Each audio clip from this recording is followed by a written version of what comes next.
last but not least, opening up to business. We would like to invite American business to Poland. There are better and better investment possibilities. Poland is experiencing a very dynamic growth.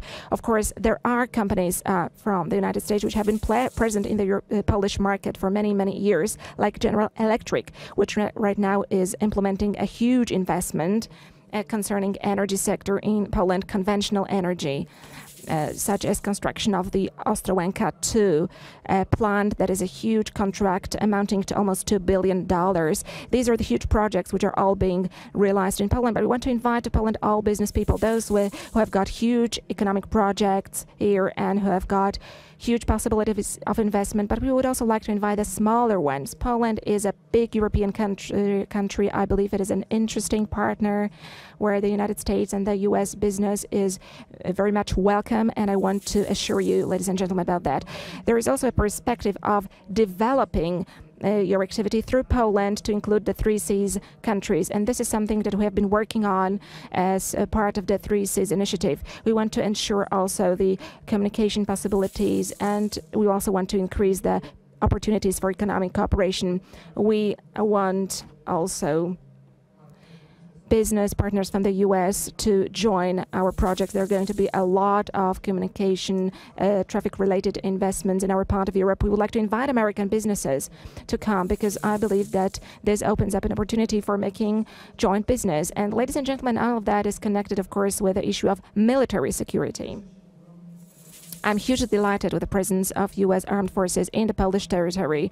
I'm deeply satisfied with the decisions that were taken by Warsaw NATO Summit in 2016, where the presence of the military forces of NATO in Poland was guaranteed. I'm also happy that we have in Poland American soldiers as part of our bilateral agreements. But I would like to invite you, Mr. President, to post more American troops to Poland.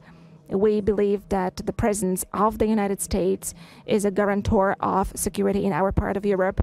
We ourselves want to invest further. We want to modernize Polish armed forces. Mr. President Trump mentioned the so-called Wisła air defense system that includes the purchase of Patriot missiles. We are implementing the largest military investment so far as the Polish armed forces are concerned over the last 30 years. We want to implement more projects. We want to buy more equipment. We also want to cooperate in the area of research and development as regards military technology. And I'm convinced that this cooperation between Poland and the United States will go on smoothly. I hope that Mr. President will make a decision to deploy to Poland more U.S. units together with equipment. Ladies and gentlemen, I was smiling when talking to Mr. President.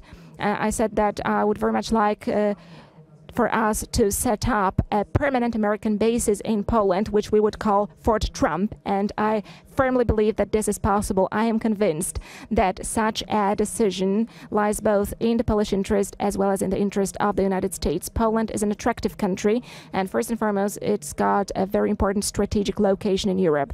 And I'm convinced that for the interest of the United States, also pertaining to the security of the United States itself, the presence of the U.S.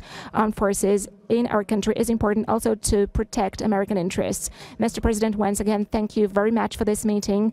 Thank you once again for this joint declaration that we're able to sign today. Thank you for also adding this new splendor to the centennial of Poland regaining its independence and also to the 10th anniversary of our strategic partnership.